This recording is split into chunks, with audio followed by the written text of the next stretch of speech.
So this is everything I contributed to my group's media production project. Let's jump straight in. In terms of the promotional component, I was responsible for creating a poster for Dark Skateboards. However, before I get into that, it is important to mention that myself and everyone else within the group on that note contributed to collecting images and footage for the testimonials and promotional video, despite not me being directly responsible for them. So let's talk about that first. The filming was done in two parts, one at Dark Skateboard's second birthday bash, and one in the flat of our client, Gary, and his workshop. Whilst the latter part of the filming was incredibly straightforward, the former was not. It wasn't due to any lack of creativity or any issues in logistics, but rather due to the fact that the subjects of the footage, the skateboarders, were moving incredibly fast. Getting their permission to film them was easy, as skateboarders aren't afraid to show off. Actually recording what they were doing, however, was not. I solved this problem by leaning into it and making it a strength. By having the camera be shaky and not capturing the subject 100%, I felt would help convey the sheer rush of adrenaline of the skateboarders. Having not seen the video at time of writing, I cannot say if this approach benefited it in any way, but I like to think that it helped convey the energy of the skateboarding in some way. Another issue was safety. In the skating arena, there were numerous steep and round edges on the ground. It was great for the skateboarders, but not so handy when carrying around equipment, and when ensuring you don't accidentally crash into another skateboarder on top of that. There was always a danger of slipping. However, I resolved this by not moving around too much and getting multiple shots from one angle, which reduced the number of times I had to move around. A risk assessment done prior to the shoot also greatly helped out with this. If anything did go wrong, we at least knew what we had to do. There were also a fair number of young children there, who were very enthusiastic about featuring in the video. As they were, presumably, under the age of consent, we could not shoot them. Trying to time when we shot the footage to ensure no children were caught on film was tricky. With a few pieces of camera trickery, however, thankfully no children were caught on film, as this would have opened up a whole world of legal issues we didn't want to deal with. Enough of the promotional video, let's move on to the element I was directly responsible for, the poster.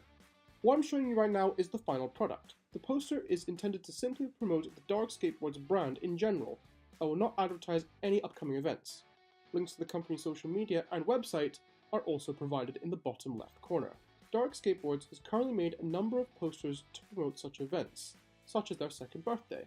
However, they do not showcase any of Gary's artwork or advertise what the brand is actually about. As a group, we felt that having a poster that does do these things will help raise awareness for the brand. I intended the poster to help Dark Skateboards in a few ways. It will be a perfect way for Gary to showcase his art style and where he likes to put into skateboards, t-shirts, hoodies, baseball caps, and beanies.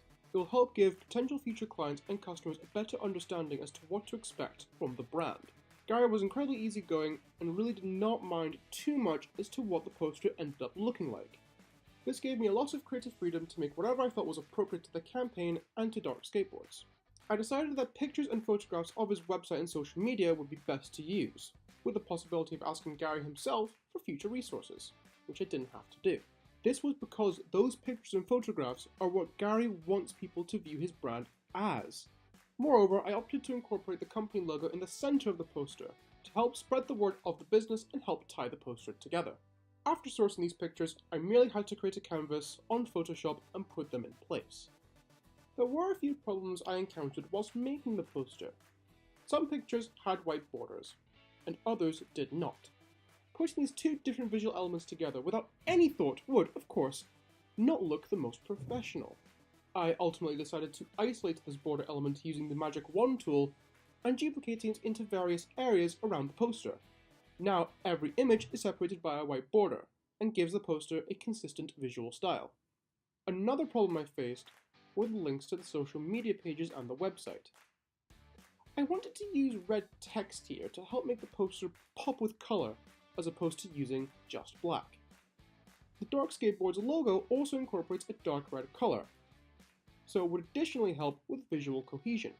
However, it became quickly apparent that the text was hard to read unless you were really close. To fix this, I sourced a transparent shadow element from online and reshaped and resized it to make it fit directly behind the text. This way, the surrounding of the text was visually muted enough to help the brightly colored text stand out from a distance, while still being able to display Gary's artwork.